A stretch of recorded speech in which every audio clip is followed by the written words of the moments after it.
nabadgelyo saaxiibayaal halkan waa muuqaal baahiyaha caalamiga native Somali TV anigu waxaan ahay Ibrahim Jamuuni maalinku waa Khamiis taariikhda miilaadiga waxay ku aasaysan tahay 20ka bisha January sanadka 2022 waxaad ku soo dhawaataan akhbaraadkii ugu dambeeyay naga soo gaaray caalamka iyo Soomaalida waxa ugu dooran Somaliland oo dowladda federaalka uga digtay inay fariigeliso arrimaheeda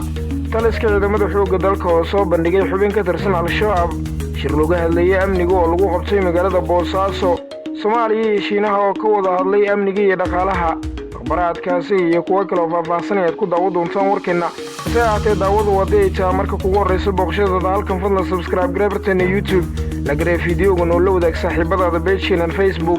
lag iyo follow ku ruux dhiirigelin ay noo tahay aad u mahadsan tahay ugu horreyn warkeena aynu ku bilownay shil geystay dhimasho iyo dhaawac oo ka dhacay duleedka magaalada Garowe inta la xaqiijiyay 2 ruux ayaa ku dhintay 4 kalena waa ay ku dhaawacmeen kadib shil gaari oo maanta ka dhacay duleedka bari ee caasimadda dowlad goboleedka Puntland ee Garowe shilkan ayaa yimid kadib markii ay isku dhaceen 2 gaari oo marayay duleedka bari ee magaalada Garowe waxaana burburo xoog leh uu soo gaaray labada gaari ciidamada ilaalada wadooyinka ee loo yaqaan traafikada iyo dadweynaha ayaa u gurmaday dadka shilka ku waxyeeloobay kuwa oo la geeyay cisbitaalada magaalada Garowe wadada xiriirisa magaalooyinka Garowe iyo Boosaaso ee gobolka Nugaal iyo Bari ayaa waxaa tiro dhowr jeer ka dhaca shilada gaari oo geystay khasaare isugu jira dhimasho iyo mid dhaawac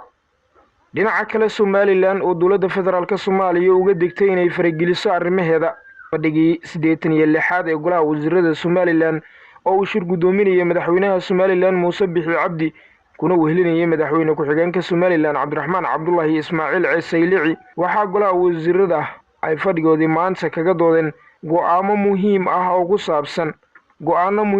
ku saabsan qadiyadda madaxbannaanida Somaliland iyo doodii ay baarlamaanka dalka UK ka yeesheen madaxbannaanida Somaliland fadhiga golaha wasiirada Somaliland oo laga soo saaray go'aamo lagu bogaadinayo doodii toddobaadkan baarlamaanka UK ka yeesheen qadiyadda Somaliland iyagoo xildhibaanada ku bogaadiyay doodaasi golaha wasiirada Somaliland ayaa digniin culus u diray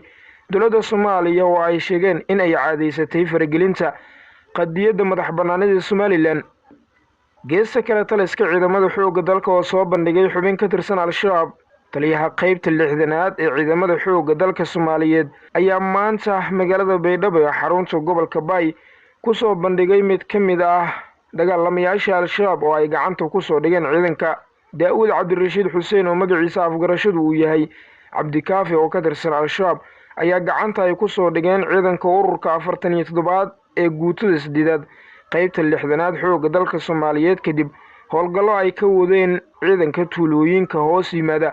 deegaanka Daynunay ee gobolka Bay saraakiisha ciidamada qaybta 6aad ayaa waxa ay sheegeen in Cabdikaafi uu Al-Shabaab ku jiray muddo 2 sano ah una qaabilsanaa amniyaadka sahanka uu kaga shaqeeyo isagoo ka qayb qaatay dagaalo dhowr ah oo ka dhacay deegaanada gobolka Mudug halkaasi oo Al-Shabaab uga biiray markii hore dhanka kale shir looga hadlayay amniga oo lagu qabtay magaalada Boosaaso taliyaha qaybta booliska gobolka Bari gaashaanle sare Cabdulqaadir Jaamac Dirir iyo taliyaha ku-xigeenka qaybta booliska gobolka Bari gaashaanle dhexe Khalid Cabdiraxmaan Maxamed iyo saraakiil ka tirsan taliska qaybta booliska gobolka Bari ayaa maanta oo Khamiisa shir gudoomiyay shirka amniga gobolka Bari shirkan ayaa looga hadlayay sidii loo dardargelin lahaa howlaha amniga ee gobolka Bari maadaama magaalada Boosaaso ay ka mid tahay goobaha lagu qabanayo doorashada aqalka hoose ee baarlamaanka Soomaaliya taliyaha ayaa si gaar ah ula dardaarmay saraakiisha amniga inay adkeeyaan wada shaqaynta dhanka amniga ee ay leeyihiin bulshada degmada Boosaaso taa oo muhiim u ah qorshayaasha xasilinta gobolka Bari Soomaaliya iyo Shiinaha oo ka wada hadlay amniga iyo dhaqaalaha wasiirka arrimaha dibadda iyo iskaashiga caalamiga ee Soomaaliya Cabdisaciid Muuse Cali ayaa maanta oo Khamiisa waxa uu xarunta wasaaradda ku qaabilay danjiraha dowladda Jamhuuriyadda Shacbiga ah ee Shiinaha u fadhiya Soomaaliya mudane Via Sinjeko oo booqasho ugu yimid wasiirka iyo danjiraha ayaa ka wada hadlay xoojinta xiriirka taariikhiga ah ee ka dhaxeeya Jamhuuriyadda Federaalka Soomaaliya iyo dowladda Shiinaha ee dhinacyada siyaasadda amniga la dagaalanka argagixisada horumarinta dhaqaalaha iyo arrimaha gobolka Geeska Afrika sidoo kale waxa uu kulanka diiradda lagu saarayay sidii ay dowladda Soomaaliya iyo dowladda Shiinaha uga wada bilaabi lahaayeen mashaariicda horumarineed oo laga fulinayo dalka kuwaasi oo qayb ka ah iskaashiga dhinacyada badan ee ka dhaxeeya labada dal si looga dabeeyo himilooyinka qaran ee labada shacab ee saaxiibada ah. Madaxweynaha dowlad deegaanka Soomaalida oo ka digay in la siyaasadeeyo gurmadka abaaraha xilli inta badan dhulka dowlad deegaanka Soomaalida xilligan laga soo sheegaya abaaro daran ayaa madaxweynaha dowlad deegaanka Soomaalida Mustafa Maxamuud Cagjar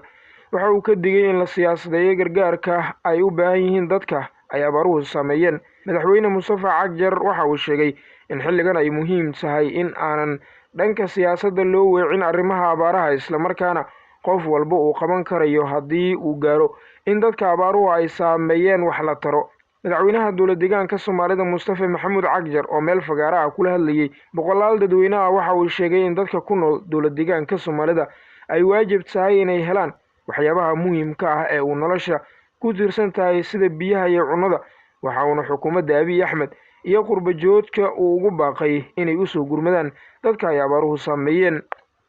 Bunti iyo gabagabadii Mareykanka oo digniin culus u diray Russia. Madaxweynaha dalka Mareykanka Joe Biden ayaa sheegay in uu badinayo Russia in uu weerari doono Ukraine, balse waxa uu ka digay in Mareykanka uu ka bixinayo jawaab adag tijaabada uu Russiaanka xilligan ku tijaabinayo reer galbeedka. Biden waxa uu sheegay in Vladimir Putin uu la kulmi doono cunaqabatayn abadkii aanu ka soo marin haddii uu Ukraine weerar ku qaado. Dowladda Ukraine oo xiisadaasi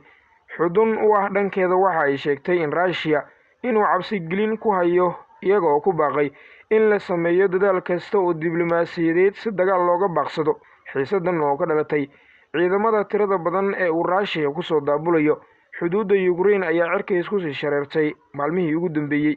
saaxiibada qiimiga badan guud ahaan waa inaga intaa warkii waad kala socoteen muuqaal baahiyaha caalamiga Native Somali TV. warka waxaa aqrinaya anigu Jimuuni tan iyo warkan kiisa xiga noolu kulante nabad.